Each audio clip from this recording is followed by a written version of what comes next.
Hello everyone, you're welcome to Jesus House DC, a church where hope is restored and every God-given potential maximized. I am Femi Ononaga, your anchorman holding down this beautiful day, and you're watching the Goodness Network. In Mark 16:16, Jesus said, "He who believes and is baptized will be saved, but he who does not believe will be condemned."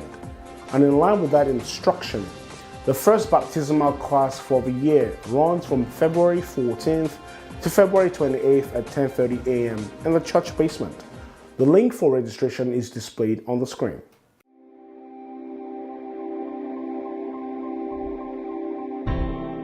Life can take many directions, and some paths can lead to dead ends. We're going to adjust your direction all through Financial Peace University until you can align your behaviors with that, and then you will have a sense of confidence and a sense of future on where you're going with your money and with your life. You think about it. If you look 5 years down the road, where are you going to be? Every time I help out somebody in the cause of Christ, and I do it with tangible dollars, or I do it with my time or my talents, it shifts how I think and how I see things. I move from being the selfish, all about me, to a little bit less about me every time I do that. Sign up for Financial Peace University. Let's advance the kingdom. If you need help to stay on track with your financial goals for the year, the Financial Peace University, a Bible-based learning experience, can guide you with its next session that starts on February 25th. The cost of material per family is $115 and is also an opportunity for the alumni to come back for a refresher at no cost for materials. You can send an email to info@hbndc.org to register, or contact Duni Filani on 301-789-6605 or Shola Shudende on 240-461-0388. Express will hold its monthly Bible study on Saturday, February 13th at 9 a.m. at the Enoch Adeboye Hall, titled Made in Whose Image? You're encouraged to meditate on Genesis 1:27 as you come, because it promises to be an engaging session and your opinion matters a lot. For more detailed information, you can send an email to jhdcyasm@gmail.com. What does it mean to be an entrepreneur? In a world of inaction, over-promising and under-delivering, every second man seems to claim himself an entrepreneur. An entrepreneur is someone that would never call himself an entrepreneur. An entrepreneur's drug is success. He is addicted to success. And finally, the entrepreneur knows one simple fact: I will make it, maybe not immediately, but absolutely and definitely. 17-9 at the half, third quarter, Broncos ball here. Manning feeling the pressure himself, running right. He's like, wait, you know what? I'll do it too. Let's get paid. Peyton goes 12 yards. 7, he threw for a Panthers playoff record 335. And then how about this?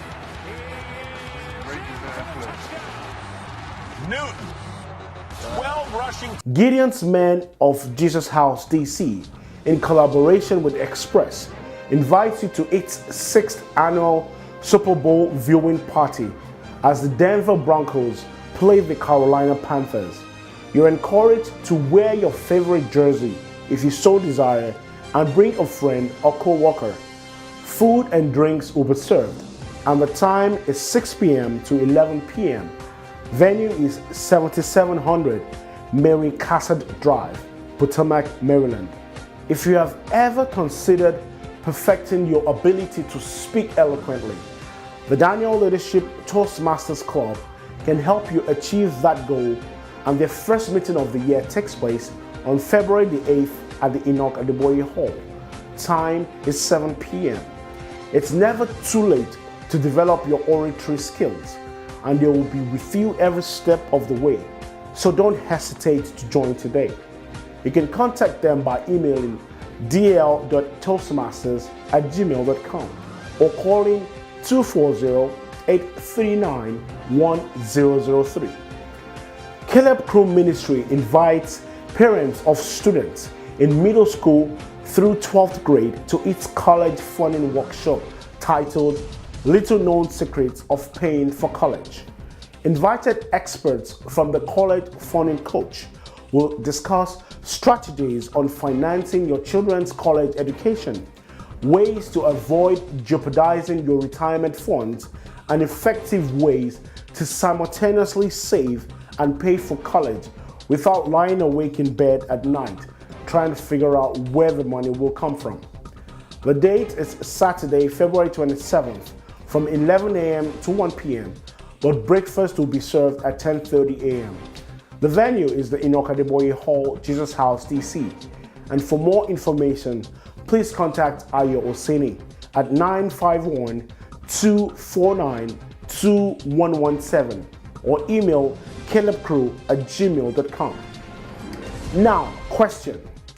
Did you know that over 90% of companies use social media to research applicants?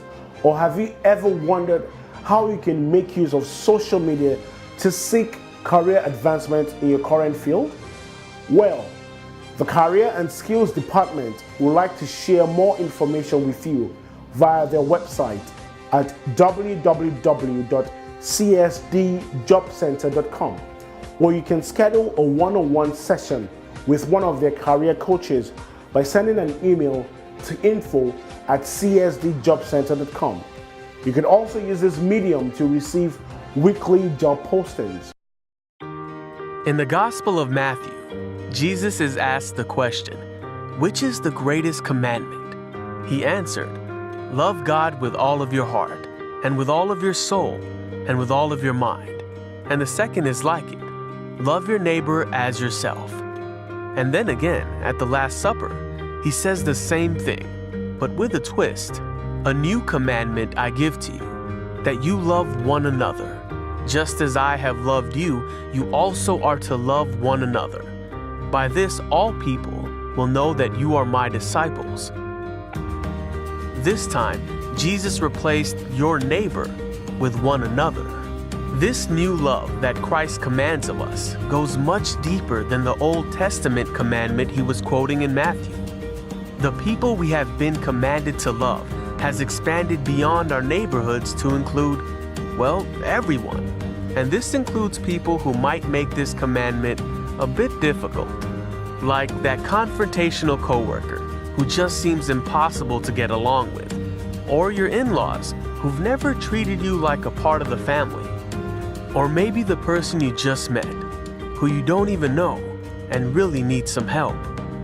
You see, Jesus knew his physical time on earth was nearing an end. So in this new take on the old commandment, Jesus also made another change. The words "as yourself" became "as I have loved you." Wow, that's a tough act to follow. Christ's sacrificial life provides a clear and concrete example of real and true love. And he put this love on display on a daily basis with his disciples. He was patient with them, speaking kindly and showing great concern for their welfare. He instructed, counseled, and comforted them, prayed with them and for them. He admonished them for wrongdoing, and yet compassionately bore with their failings. And most of all, he gave his life, dying so that they and we might live. According to Jesus, this is how others will know that you are one of his followers, not because you have a shirt or a bumper sticker that says so, not because we announce it from a stage or a blog or a status update, but because they look at you, at how you live, the things you do and say, and they see Jesus. They see love. True success is not just measured by the solution you developed for a problem, but also by the number of times you failed and the tenacity you applied every time you somehow managed to encourage yourself to give it another try. When you fail, you learn an approach that does not work. And as long as you're alive, there will be one obstacle or the other that undermines your confidence and makes you doubt your goal. The key, therefore, is not to dwell on your mistakes or failures, but to always look ahead and envision success and fulfillment at the end of the road. From all of us here at GNN, have a fruitful week.